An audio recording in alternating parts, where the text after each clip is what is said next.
Welcome to COMTO Colorado Leaders in Transportation Podcast, otherwise known as COMTO Colorado Lit Podcast. We are pleased to bring you this forum that provides an opportunity to hear from some of the greatest minds and leaders in the transportation industry. Hearing from them, you will be able to learn how they were able to navigate through their career in the transportation industry and become a success. So, today's guest in our first podcast ever, we are pleased to present to you one of the most esteemed and renowned leaders, not only in the transportation industry, and I would say just period, as being one of the best leaders that I've ever met and had an opportunity to have a discussion with. This individual I'm about to present to you as our guest uh, was the former CEO of the Regional Transportation District, RTD, and he currently serves as the Chief Executive Officer of the Los Angeles County Metropolitan Transportation Authority, or LA Metro. I am very pleased and very honored to have Mr. Phil A. Washington join us today for the COMTO Colorado Lit podcast. Mr. Washington, how you doing, sir? I'm doing well, Eulois. Thank you so much for having me. And hello to COMTO Colorado. It's great to talk with you again. And you're a great COMTO chapter. You're headed up by a fantastic infrastructure individual and leader in Denver. And just happy to be here. This is great. What I'd like to do is actually just get a little bit of a background about you. I know that you served a long, distinguished career in the military, but I'm curious, how did you actually enter into the transportation industry? Yeah, thank you for that. I did spend nearly 25 years in the United States Army, and in the military, you have good assignments, you have bad assignments, but you endure. And so I'm pleased to be able to say that career was noteworthy and met a lot of people, did a lot of things, learned a lot. My last duty station, I didn't know it was going to be my last duty station, but I was stationed in Colorado and was affiliated with Fort Carson down in Colorado Springs. And I got orders to go to Korea. And I thought that I would go to Korea. It was a 1 year unaccompanied tour at that time. And I figured I would do that 1 year unaccompanied tour. And then I would come back to the States and then retire because, you go to an overseas assignment, you don't want to separate from the overseas assignment. You want to come back to the States for a year and then separate so you can get back into civilian life. And got these orders. I thought I would do that 1 year. And then right before I was going to accept the orders and go to Korea, the military decided to make it a 2 year unaccompanied tour, which means you can't take your family. It was I was going to do 1 year. They made it two. I said, you know what? I should get out. That's my sign to separate from the military. And I saw an ad in the newspaper, and the ad in the newspaper had a Wow. position for an assistant general manager position at the Regional Transportation District. And so I went down and I thought, you know what, I'll just do this interview and I'll see what happens. And it just so happened that the CEO at that time, many people in COMTO, Colorado will remember, the CEO at that time was Cal Marcella, who's since deceased, and he was a Vietnam veteran. And he understood my level of responsibility in the military. I was honored to reach the highest military rank, enlisted military rank possible, which is Command Sergeant Major, E9. And he understood that level of responsibility. And I think he probably asked me two questions in an interview. I don't know. It was probably one was my name, uh, and um, and he said, I think this is going to work. And he didn't offer me the job right then, but I went home and it was a message on my voicemail offering me the job. And I thought, wow. I actually got a job. My only problem was I still had a year left in the military. Um, Wow. and, Mm. I said, well, I got this job. Make a long story short, I called my buddy at the Pentagon, guy named Larry Strickland, and that name is important. And I'll tell you why it's important in a minute. But I called Larry Strickland, who was the personnel guy in the Pentagon, who I had known for 20 years or so in the military. And I said, hey, man, I got a job, man. This is like a big deal, man. I think the starting salary, I think, was 80,000 a year. And I thought, man, 80,000 a year, I'm in the mix. And and and so he said, and I was asking him, I was calling him to ask the question of whether he could cut off some time in that 12 months, whether he could cut that short. And he said, hey, you're asking a lot. This is the United States Army. We don't do stuff like that. But he was able to shorten it by 6 months. Okay. Uh, and I still had 6 months to go. And I went and I told Cal, I called him back up and I said, hey, Cal, I got 6 months. And he said, we'll wait for you. And I thought, Wow. wow, okay, okay, this is like divine providence right here. And I thought that this is amazing. And he waited that 6 months. And the reason why Larry Strickland's name is so important, because a year later, 9/11, he was killed at the Pentagon Wow. Mm. during the strike on 9/11. So I tell that story because if it wasn't for those two gentlemen, I never would have got into transportation. And I know it's a long answer, but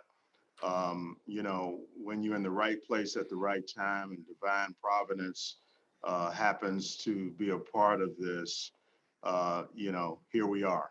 Absolutely, Mm. man. That's an amazing story. I think probably a lot of examples of how professionals in the industry got to where they currently were able to be in a position to succeed and hold highly esteemed positions. It's a circuitous route sometimes, and it's Mhm. always great to hear how people got to where they currently are. And just listening to your story, Phil. I mean, you mentioned everything from taking a risk from leaving the Yeah, military yeah. after 24 years. You mentioned how you're able to negotiate uh, the time of when you were to start. And you mentioned the connections are able to get you there. And those are the types of stories and examples that I think each and every one of us as a professional can learn from. Don't be afraid to step out there, right? And Right. and and go into an industry that you may not be familiar with, but yet you have the skills and the transferable skills from a different industry to do well and to succeed. So that's unbelievable. Let me ask you this: my experience in dealing with strong leaders in the military has been such a positive one because you learn discipline, you learn how to execute, you learn how to plan and strategize.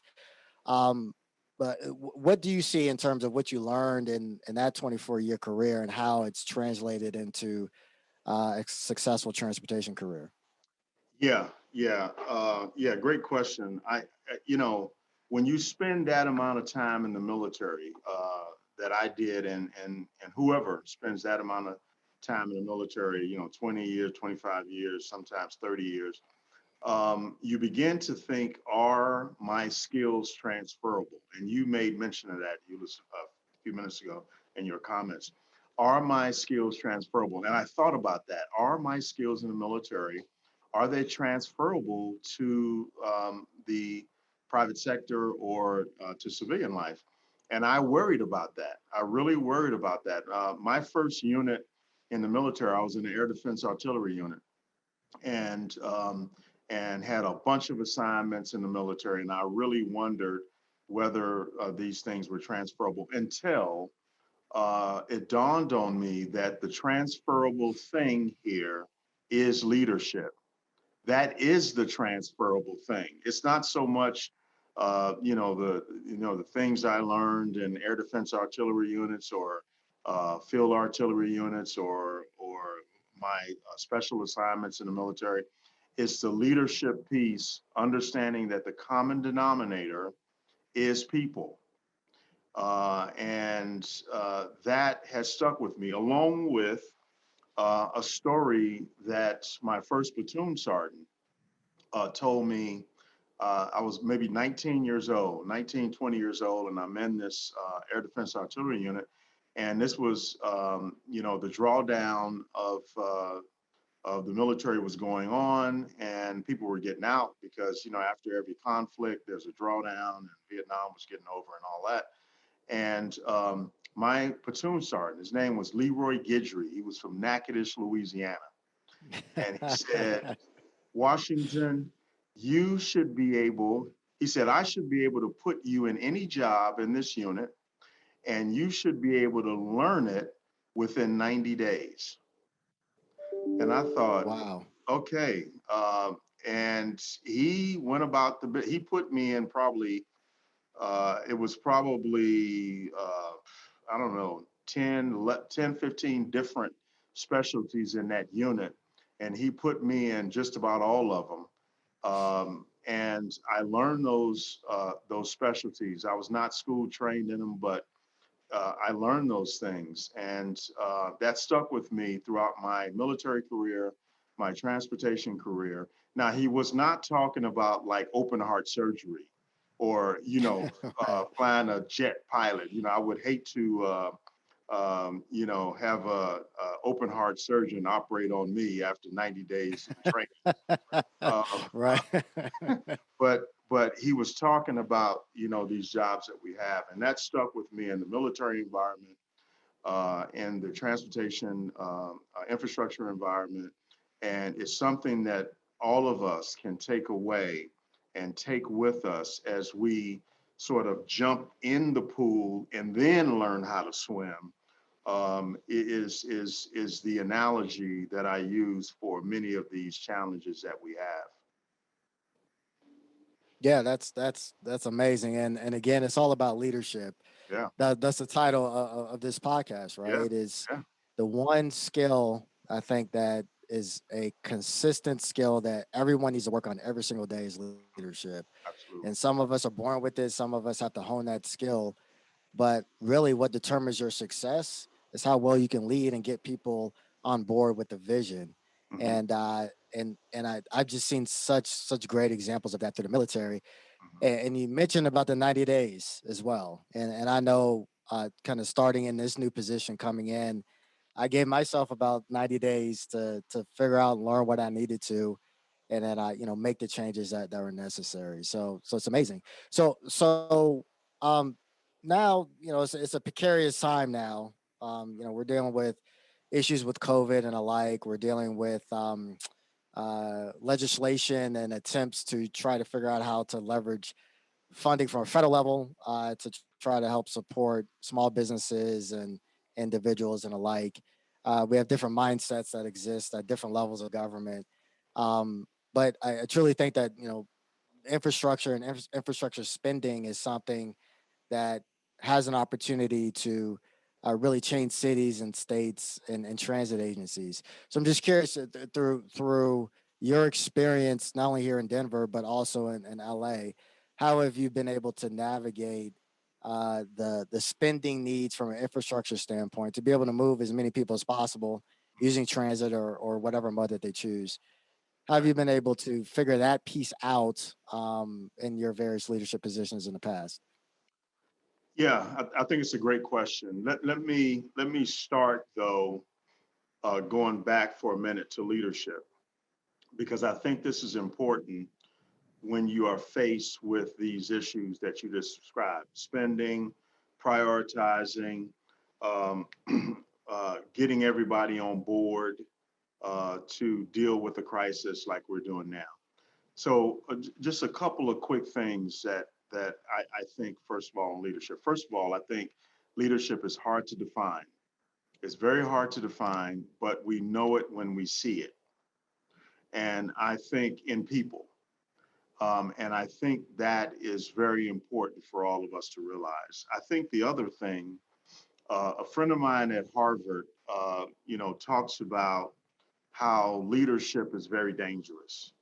It's dangerous, right? Because what you're actually trying to do, you're trying to survive and thrive long enough in these leadership positions to do what you know is the right thing to do as a leader. Now, some of these things are not popular. Some of these decisions that we have to make very unpopular. So leadership, I think we need to that's the starting point to understand that leadership is dangerous. And my friend at Harvard talks about how leadership is this art, right? It's this art of disappointing people at a rate that they can absorb, right? I mean, so Right. because if you disappoint people and at a rate that they cannot absorb, then you're out of there as a leader because you know you can't they can't deal with it. So the hope of leadership really lies in our capacity to many times deliver disturbing or difficult news in a way that people can absorb and in a way that people can handle, uh, and they remain on the team or remain motivated to do what needs to be done. I think it also, uh, oftentimes, this idea of leadership oftentimes means exceeding the authority that you have been given. Now, Okay. now, this is a very tricky thing, right? And Okay. this is why leadership is dangerous, right? So, can you survive and thrive by giving people sometimes bad news? Can you exceed your authority sometimes and understand that leadership means exceeding your authority that you've been given to tackle this challenge that you have that occurs on a day-to-day basis, right? And you have Right. those, you live in the city of Denver. I mean, can you do this? And so this whole idea, leadership instructors will talk about adaptive leadership, where you are on the fly, right? You are adapting, and you're not running out and trying to ask for permission, from your boss or the elected official who you can't find half the time. Yeah. You know what I mean? I mean, Right. this is it. It occasionally means exceeding your formal authority to be effective in pushing that envelope. So that's a lot, in this idea of leadership. But I think then it is a good backdrop when we begin to talk about how we lead in the times we're in now, when we have a COVID-19 pandemic, when funding is low, when you have to make calls to possibly lay people off, furlough, when you have to make these calls, how do you make these calls? I mean, I've got somebody, we had some defective N95 mask out here, Mm. and Okay. and somebody said that I knew about all the N95 masks, and I gave them to people on purpose. I mean, these are the kind of Yeah. things that I think we have to deal with. So in leading through these things, there's a level of trust that has to be embedded in your workforce, I think, so people know that you have their best interest at heart. I think if they know that, then they will understand or attempt to understand the decisions that you are making. But there is no shortage of challenges and issues that we're faced with right now. There's no shortage. We just had an employee that was killed today or Saturday. Mm. One of our employees on the train got stabbed to death by a lady. Um, Wow. and so these kinds of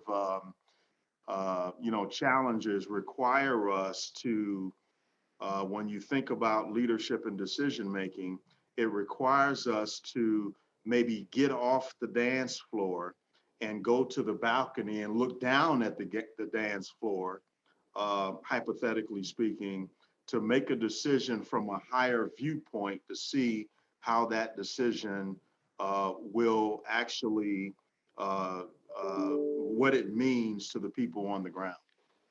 Right. That's some great knowledge that you shared there. I want to follow up on a couple Mhm. more tidbits, because I think one of the things that you mentioned is how to exceed your authority, Uh-huh. and there's a high level of wisdom and discretion I would presume a leader would need to have to be able to figure out when they actually need to take that risk.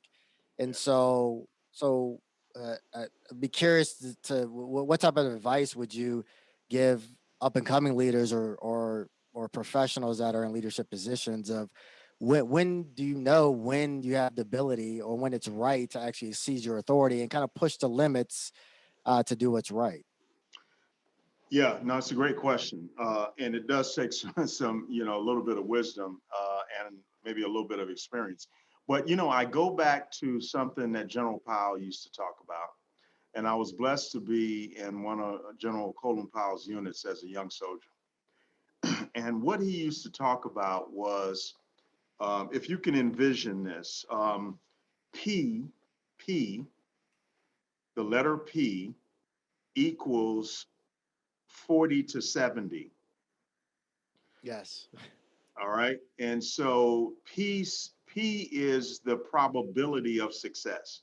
So you have the probability of success, and then the numbers indicate the level of information that you're going to get on any one issue. You're going to get between 40 and 70% of the information that you need.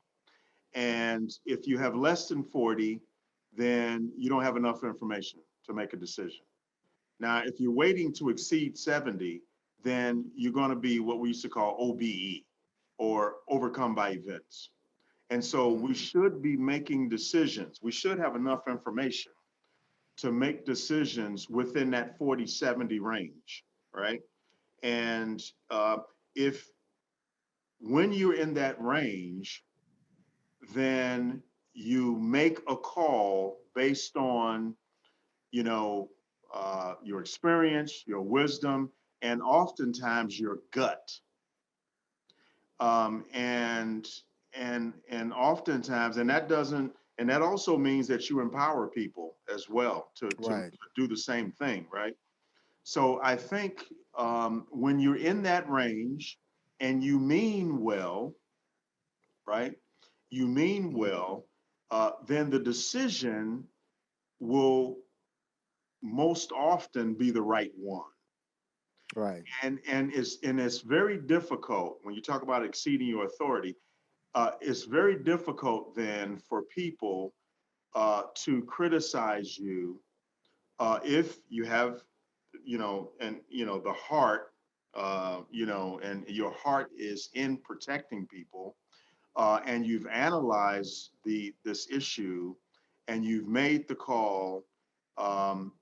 Usually you're going to be okay with your superiors. But I think also it's a conversation that you have with your superiors to say, I mean, early on, before you have to make decisions like that, you have conversations with your superior saying, hey, listen, hey, there's going to be times when I got to make this call, Jack, and and, Right. and that's why you hired me, uh, Exactly. not to run back to you for everything. So I have no problem saying that, and I've said it That's out here, and I said it in Denver when I was there too. and I think that's where the high respect level for you and your leadership again still resonates. Mhm. And you have to be bold, right? And that's one of the Absolutely. things that I've truly appreciated about seeing you work and lead various organizations. And it's interesting. One of my favorite books is actually The Leadership Secrets of Colin Powell, and he Yes. talks about Uh-huh. P equals 40 over 70. Uh-huh. And in fact, his first leadership secret Yeah, which is one that I use all the time, which is really um, if your staff or your employees do what they're supposed to do, you'll be fine. Hmm. If they don't, they make a mistake, they do push-ups. Yeah, That's yeah, like yeah, in chapter one. yeah, So yeah, I yeah. really appreciate that and seeing that in actual motion. Hmm. That's amazing. That's good. Absolutely. Let me ask you, Phil. You also mentioned trust, Yeah, and I think this is something that I've always tried to figure out in my leadership positions is, especially when you're coming in and you're making a lot of change, yeah, how can you come in and really garner the trust from your staff that they feel comfortable with hmm, understanding and bearing the change, as you mentioned before, um, making sure that they're in a position where they absorb it without kind of jumping off a cliff. yeah, But how do you do that? How do you build trust within your staff that you lead, but also how do you build trust outside of your organization? How do leaders and how do you approach building trust to really move a lot of controversial things yeah, through, and to make sure that people bear the pain, but at the end of the day, reap the benefit. yeah, yeah. Yeah, it's a great question. I think a couple of things come to mind. So when I get to when I checked in to any new unit of mine when I was in the military, when I became the general manager, CEO of Denver RTD, when I came out here to LA, any new organization I come in to, I write my vision statement and I write down to employees what people can expect from me and what I expect from them. I think it's important that your organization understands what they can expect from you. And you have to tell them. You have to tell them. You know. And for me, I write it down, and I send it out to all the employees. If anybody wants that, I can send it to you, whatever. But when it sounds simple, but people want to know what you will do. People want Right, to know exactly. what makes you tick, right? Rep. And you know, those two statements, the vision statement and my expectation document, you know, I can walk around any of my divisions. We have like 20 divisions around LA, and we got 11,000 employees. And a lot of times I walk in their work areas and they got that thing still up there after 5 years. And I'm like, hey, man, right on. Yeah. But so now they know what they can expect from you. That's huge. And then you tell them what you expect from them. I got zero tolerance for sexual harassment. Uh, I ain't dealing with nobody stealing from me. You There you know, go. I mean, you laying these things out. Um, because one of the things I believe, especially when you are new to an organization, um, when you walk into an organization, you are um, a foreign substance being injected into a living organism. Now, the living organism is going to either change you or you're going to change it. It's Okay. like if you're looking at like the living organ, it's a big tank, and then this foreign substance is injected in there, and the whole color either changes because you've changed the culture, or you blend in with the color of the tank. Yeah. Okay. And so when you inject it as a foreign substance, I walked into this building. We got 25 floors. I walked in on my first day and I walked up to the front and they had the media was out there. They had a podium out there. My whole board of directors, all 13 of them, the mayor of Los Angeles, you know, all these. So it was a press conference. Right. And I thought, okay, here we go. You know, so I think this idea of building trust has to do with laying out your expectations, sticking to and honoring what you said you would do, and you will be tested, right? I mean, if you put something on that document and it says, you know, you can expect this from me. Let's take zero tolerance for sexual harassment. Now, you will get a case of sexual harassment. Guess what? It Right. may be a year from now or from then or Right. 6 months. Now, what do you do about it? I mean, do you stick with what you said you would do? Um, and I think, you know, if you stick with what you said you would do, that builds trust. It also, I think, allows for empowering of your senior people too, because I'm telling even my senior people as well, I'm telling them what they can expect from me. So now, if they have a sexual harassment case, then you know what I'm gonna do. Why you coming to Right. me asking me what you gonna do Right. with this person? Exactly. You already know what the discipline is going to look like, right? Yeah, I mean, Yeah. you can't let a cancer grow in your organization. So so yeah, I mean, it's the trust, Right. the empowerment is all wrapped up into that and into that expectation piece. Yeah. And it's all about integrity. That's what I've learned, Yes. right? At the end of the day, in order to garner the trust from folks, if you come out and you say you're going to do X, you better do X. And once you uh, end up doing that one time, it goes back to consistency. Hmm. And so if you do what you say you're going to do consistently over time, you start to develop a reputation. And then when you start looking at setting expectations, people know that you're going to end up delivering. And sometimes they can come behind you and understand that you are not only going to do what you say you're going to do, you're going to protect them and put people in the best position to succeed. So, you mentioned this earlier that leadership is an art. It's Yes. an art form, and it truly is. I've tried to work on it every single day, and I'm sure you have because you get tested, like Absolutely. you said, Yep. on a variety of different levels. And it's interesting. I always kind of check in. I have my staff that kind of makes fun of me sometimes because they feel that sometimes I can be a little bit rigid Yeah. and sometimes mean, right, Marsha? And sometimes mean. But I remind them and said, listen, it's not that. Is that in this position that you have to set an expectation. You hold yourself to a high level, and you got to deliver. And sometimes it requires a sense of discipline and focus. But don't misinterpret that for being mean. So I've Mhm. had to work on that myself to make Yeah. sure that I don't want to develop that reputation because I do want people to come to me with ideas that can make the organization better.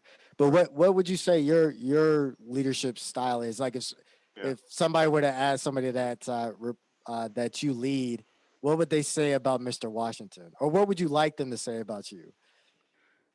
Well, I mean, well, I'll give you both. Uh, I would like for them to say that I'm fair. You know what I mean? That I'm fair. But I think that yeah. So I think most folks would say that I'm fair. In terms of my leadership style and all of that, I think I'm situational. I mean, I am not always authoritative. I'm not always democratic. I think, and this is probably why I like jazz so much. People Okay. that know me know I love jazz. So because So it's, Phil, do you play instrument, Phil? well, I used to. I'm not as Okay. good as one of your members out there, Walter Brimbury, who used to, Okay. yeah, who used to play with Okay. George Benson as an accomplished Yeah. musician and all of that. But leadership is sort of like jazz in that it's improvisational, right? I mean, leadership is an improvisational art. And like you just said, I mean, you always learn and and it's improvisational. I mean, it changes. I mean, the principles of leadership don't change, but the challenges of leadership are different all the time. And that's probably why I enjoy the study of leadership so much because it's so many different things. I mean, I mentioned before we came on that, we broke ground on my transportation school in South LA today, this morning. And That's the amazing. things that we went through to get that done. And the people that we brought together to include elected officials, one of the supervisors of the county is on my board, the mayor of Los Angeles, and other people. Uh, you know, what it took to get that done took a lot of leadership on a lot of different from a lot of different people, and the challenges associated with that were incredible. But the trust was everything that we talked about existed in this initiative: trust, integrity, the values, and all those things. And that's how we got it done. I mean, we had a couple that understood what we were trying to do and gave $10 million to this effort. Wow. Uh, Wow. we had another firm do $1 million. We went to my board here at Metro, and they committed to $75 million over the first 15 years of the operating costs for the school. The county did the same thing. Wow. 70, so you had $150 million. So we, for the first 15 years of the operation of the school, you don't do that, I think, unless you have a coalition of people and they trust each other. And so I Wow. think when we start talking about what good government can do, not just government, but good government, these are the things that we can do as leaders in this infrastructure space, even though we still need more funding. We need the gas tax to be increased. We need to electrify our fleets. Yep. We need to be able to build more infrastructure. All of those things we can do if the trust level is there for you, Eulois, and me, and others that's in the infrastructure business. Yeah, it's amazing. I need to take a trip out there when I can to check out the transportation school. And one, congratulations for bringing so many of the leaders there in the metro area of LA to make that happen. I think that's phenomenal to raise that amount of money and get that level of commitment. It's Mhm. unbelievable.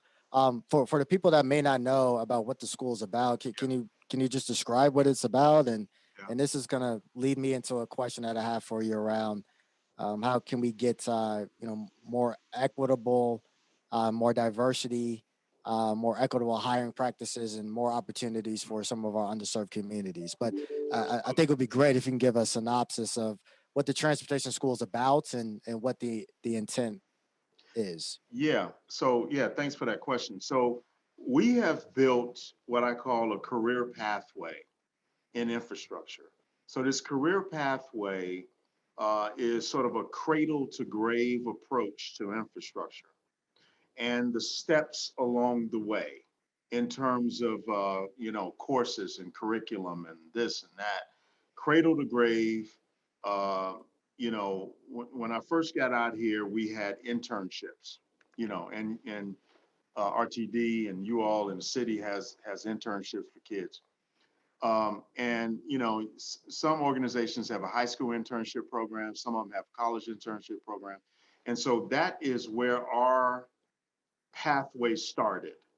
It started with maybe a high school junior or senior, a college, a young person in college internships, and they could matriculate through this infrastructure pathway all the way to what I call the grave of the pathway, the grave being the CEO position.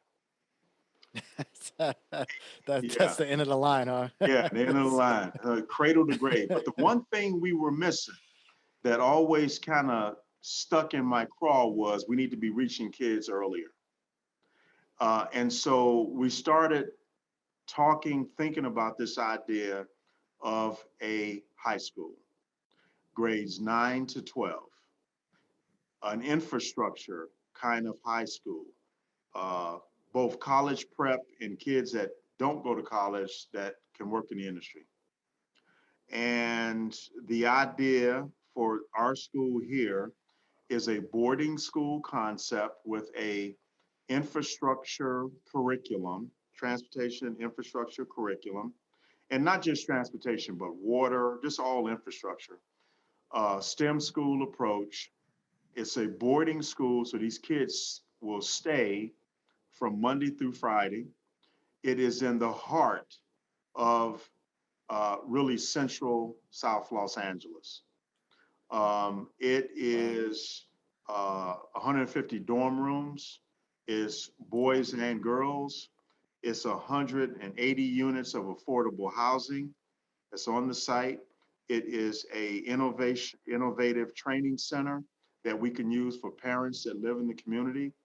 The focus for the kids that will be in this school are the foster care system, kids that are in the foster care system, kids whose parents have been in and out of the justice system, kids that are in trouble. We're going to have 485 kids in this school when it's all built. We'll start with the ninth grade and go take Wow. each grade. So what we're doing is, and I said this today in speaking at the event, what we want is for people all over the world to, when they think about infrastructure, they say, just like Silicon Valley, when they think about um, uh, recruiting for any kind of infrastructure work, they say South Los Angeles and the Seed School, which is the name of our school.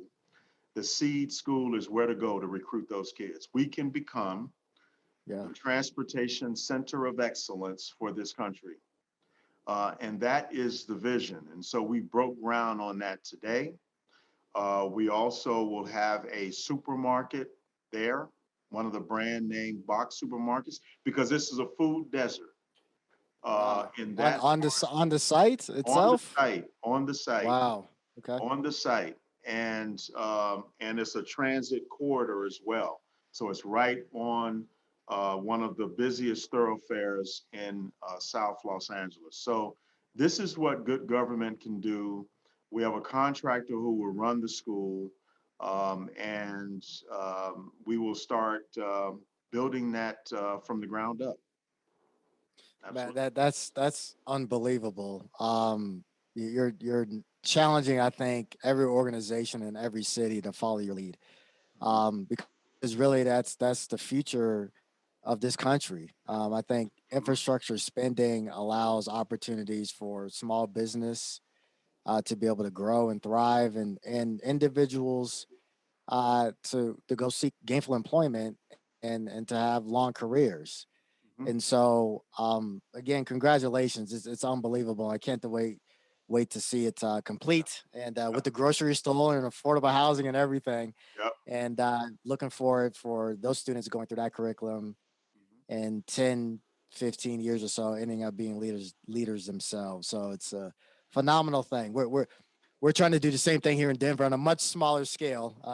We're starting off with a conference room, at least Yeah. that we're trying to turn into basically a learning annex that can help provide wraparound services for small businesses and professionals in the industry, and start to leverage all the infrastructure investment that we have through our bond program here in Denver, Right. uh, and our capital program to really kind of teach the next generation of professionals. So I'm going to be watching that and following your lead, and picking your brain more about how we can build out what we're trying to do here in Denver. But It's replicable. It's replicable in other cities, and I think when you talk about Denver, I mean, that aerotropolis kind of vision out around the airport. It's a great opportunity to begin to train kids in this case in aviation as part of the aerotropolis around Denver International Airport. Absolutely. yeah, fantastic, wonderful. So looking for more great things there. Let me ask you about what I think a lot of organizations are focused on now, which is around equity and diversity, equitable Yeah. hiring practices, and the like. You know, Hmm. you're building out a pipeline of new talent through the seed Hmm. school. Hmm. But what are some suggestions or advice that you can give for leaders in the public sector or even in the private sector around how to figure out how to really live up to the values of equity and diversity and inclusion. Mhm. Something that at least when I started in the department, kind of noticed that we needed to put a little bit more little bit more efforts and focus on equity and diverse hiring. Right. I think naturally we have a tendency to just hire people that we're comfortable with, and sometimes you have to shake yourself out of that and set a process that you truly have opportunities that's available for everybody of all backgrounds, all ethnicities, gender, race, etc. Mhm. And we've been going through that for about a year and some change to try to figure out what that process looks like. But what advice would you give to leaders like myself, or even hiring managers on the public and private side to figure out how do you truly live up to the value of equity? Yeah. Yeah. No, that's a great question, Eunice. I think, well, just a little bit of editorial first, because we've just gone through all of this social unrest all over the world. So, America and the world, we're having another conversation amongst ourselves about racial injustice, Yeah. and race relations. And I was just reading something not long ago, um, and and it went something like this, where the early formation of this country, black folks actually thought that the founding fathers were talking about them when they were talking about freedom. Right, right, I mean, we were so trusting that we actually thought that they were talking about us. Say, yeah, right. freedom, and and all men are created equal. Yeah, yeah. Hey, we actually thought they were talking about us at that time. And so this is, in my view, is more than just a Black Lives Matter statement or an equity statement that you've seen many companies put out. This is now about, in the context of infrastructure. Infrastructure has been used to divide communities for years. Yep. Now, I'm from the south side of Chicago. There's a Dan Ryan Expressway running right through the middle of Chicago. And, back in the 50s when it was built, it was used to divide blacks from whites on either side of the Dan Ryan Expressway. Yep. So infrastructure has been used. And when I talk about infrastructure, I mean all kinds of infrastructure. I mean, swimming pools, my God.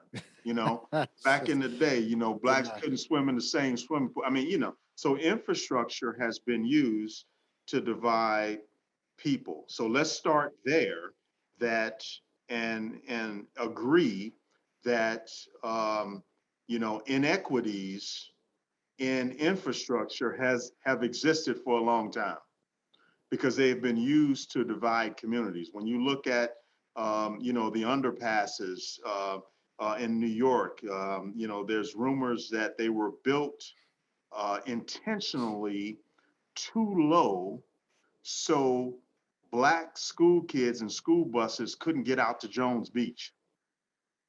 Wow. Yeah. So when we talk about infrastructure, there has to be an acknowledgement that infrastructure has been used to divide communities. So now, what do we have now? We have the buzz phrase, that we Right. want to connect communities. Let's connect communities. Yeah. Yes. Yeah. And people just they say that, listen, when I see that, I'm serious about it. So that means then that all of our projects and our programs, we should be looking through the lens of equity when we make plans to build that infrastructure wherever it is in this country. We should be looking through the lens of equity. We put together a 6-question equity assessment here at LA Metro to answer these questions when we pursue a project. Let's answer these questions. Six of them. I don't have them in front of me, but I can send them to you if you want them. And, one is, what is the impact to the community where this thing is traversing through? What is the impact? It's going to rip families apart. What is it going to do? Right. And so I think Right. until we do those things and until we assess the impact of equity. Now, people say, well, what can we do right now? Well, guess what? Leaders. Every year, I ask my HR folks to give me an analysis of how much we paying folks. Are there inequities Hmm. with any diverse population in my organization?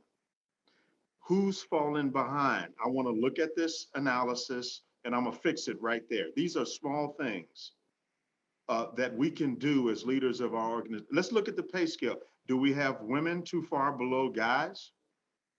We all Right. know that, ladies are much smarter than us in every respect. So are we paying them too low? Within that group of women, are there Hispanics or blacks that we're paying within just a group of women? So Right. let's look at that. And let's look at promotions. So those are things, invariably, every year that I look at that, there's somebody we got to fix in the Right. organization that's underrepresented every single year. My HR folks just bring it up on time. I don't even have to ask for it no more. They know, you Good. bring it up when we're doing pay changes. So I think those are things we can do. We're already seeing movement on diversifying boards of directors, corporate boards. We're seeing that. I can tell how an organization is functioning by looking at their senior leadership. Is it Yep. diverse? Is Yep. it? I don't want to sit in a room with a whole bunch of black guys or a whole bunch Yep. of white guys or a whole bunch of men. Uh, Nature itself demands diversity. I mean, Yep. when was the last time you saw a rainbow with all of one color? Right. That's a great analogy. Yep. Yeah. Yeah. And it's amazing, right? I always let my senior staff know that yes, the good old boy system is bad, but so is the good old black system. Yeah. So is the good old woman system. So is, Mhm. it's never good to have all of one thing. That's not Right. diversity. So if you're truly going to live up to diversity, it's the responsibility of the leader to look out to the landscape of their team and see if it's a diverse team. And if you look around and it's all people that look like you, all think like you're not going to get the best out of that organization. So it's a challenge because I think the human nature is to just revert back to the default, which is to be around people that look like you. Mhm. And you're not going to get the best out of an organization if you do that. That's So I right. really appreciate that. It's nature demands diversity and Mhm. expects diversity. That's a great quote there. And then also I want to go back to one thing because you mentioned about initially in your answer about the impact that infrastructure has had and Yeah. dividing communities Right. and now there's been this trend to connect communities. Now, Yeah. one would say, well, where did this trend come from? Right? Yeah. You didn't care back in the 60s and 70s when you were building highways and state roads, bisecting communities, Mhm. and you didn't care about this in the 80s where there was a bunch of white flight in a Mhm. lot of our cities. Mhm. But now, as the demographics has changed, now all of a sudden you care about connected communities and fixing some bad design decision that happened, you Mhm. know, 30, 40, 50 years ago. Mhm. How do you overcome kind of that challenge? And you've been in the transit space where, and even with LA Metro, you have more than just transit, right? You have your Highways. rail, your bus system, you have roadways, some bridges. You also have, I believe, bike share as well. Yeah. So what's some advice you can give um, to folks to help manage that sea change a little bit at the same time where cities are changing, demographics and cities are changing, and the people that were there 30, 40 years ago and being displaced, and now people care about connecting communities. Yeah. Yeah. Well, the first thing I would say is that it's going to take bold leadership. You know, it's going to take bold leadership to make these changes and to bring people along. You know, Martin Luther King Jr. used to say that, let's see if I can remember this, change does not roll in on the wheels of inevitability. Mm, So it's not inevitable that these things will change. It mm, will take a continuous struggle, and it will take bold leadership for these changes to actually happen. And sometimes it takes a George Floyd murder, you know, yep. uh, for these things to happen. And so I think when we're in these positions, we cannot be afraid. You know, I was talking to a buddy of mine some time ago, and I said, you know, I think I have never been worried about a job. You know what I'm saying? Okay. I haven't. Okay. I just, you know, because I think that I've done enough good in the world that if I Right. lose my job tomorrow, I won't be sleeping under a bridge. There we go. You know what I'm saying? So Yeah. when we are in these positions, we have to be bold, not arrogant, not in. We have to be bold for the good of the people. And that goes for elected officials. That goes for you and I in these government organizations that's leading these organizations. There's nothing worse than a leader of an organization that won't do a damn thing. Yes. You know what I mean? I mean, Yeah, it exactly. frustrates me to see that. And I'm like, what are you doing? Why are Right. you there? Why are you there? And so I think that when we start talking about bringing people along and speaking truth and changing things, the art of it all is bringing these people along and having them be a part of the team and not necessarily threatened by it. Now, you cannot, you know, cover everything. Some people will be threatened by some of the changes.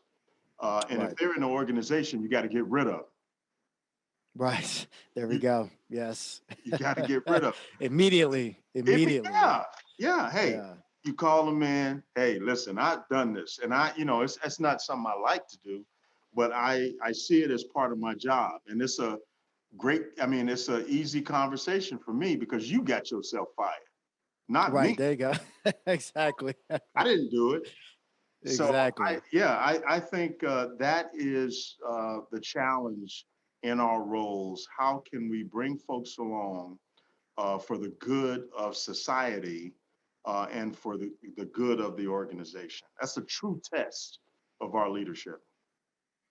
Absolutely. That's fantastic. And Phil, we have about 1 minute Yep. left, and I think there's nothing better than to leave it at that. I think the one word that you use, which is bold, Hmm. and you've exemplified that. I think you challenge all of us to follow your lead. So I truly appreciate all of your time today, Absolutely. taking time out to participate in our first ever COMTO Colorado podcast. And I'm so excited that once this wraps, definitely want to send this link to you and you can share it with anybody you want to. And then for the viewers for this podcast, make sure that you like the podcast and you share it within your network and you check us out as we move forward and putting out more of this content. So, Mr. Washington, Phil, thank you very much. Bottom of the Thank heart, you. appreciate you being our first guest and so blessed to have your time for today.